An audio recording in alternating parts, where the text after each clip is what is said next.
Video काढा.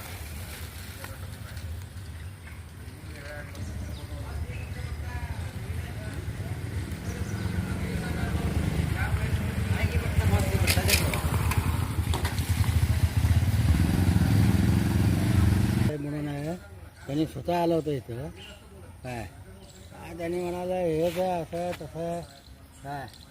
नाही मी त्याच्यासाठी नाही करे ना. हे कामगार दवाखाना अशा विळख्यात आहे का हे असं आपण विचारायचं. होयच की मग दवाखान्यात पाणी चांगलं असणार आहे का? मग रोगराईच असणार की. मग काय मी तेच पाहत होतो सकाळी त्यांनी आले ना हम्म. बघितलं एवढं आणायचं होतं म्हणून